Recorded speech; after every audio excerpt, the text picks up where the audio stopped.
I wanted to make a really quick video to show you some of the stuff that kids are having trouble with. These really complex shapes right here are some of the stuff kids are having trouble with. So I would encourage you to make long little strips whenever you add your paper mache to it. Another problem is they're warping a lot. These things are starting to warp a lot, and that's because you guys are putting tons and tons of glue. You need just a little bit of the glue mix, just a little bit. And this bottle of glue is already mixed inside. It does have half water and half glue. For those of you at home that are thinking, why am I using this? So it's already half and half. So you want to work outside in. See right here where it won't like give that corner? I'm going to rip it in half so that whenever I put it around, it will actually wrap around nicely. So you got to start ripping stuff so they can actually take the contour shape. So we need that. Another thing is how to blend these in and make them real smooth. Some of you guys are just adding your pieces just right on top, and you're getting like a really messy look. Once, if you end up with that, the next day when they're dry and you're working, just kind of rip it. Add a little bit of your paper mache mix, and go ahead and just lay them flat. Rip a little, add a little bit of paper mache mix, and then lay them flat. And then you're going to get a better... You want this to be kind of smooth, because if it's not smooth now, it's going to be really hard to paint later. And if you think that you can make it rough like this, right here, and then just add another piece on top, it doesn't work that way. Each layer at the bottom has to be smooth to have a successful layer on top.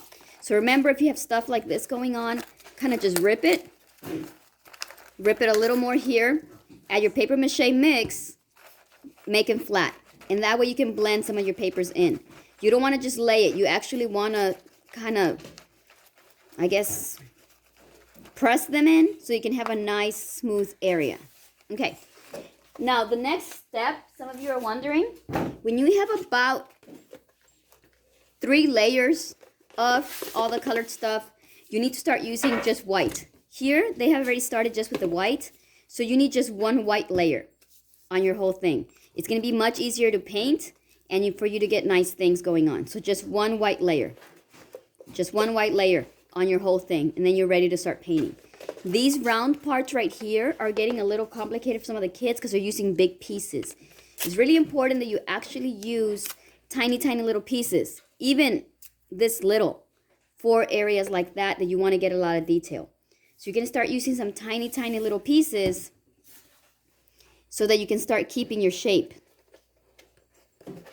And remember, it's okay to just grab a little paper mache, just a little bit though, and kind of make your areas blend in right there. So remember, tiny, tiny little pieces for round areas especially.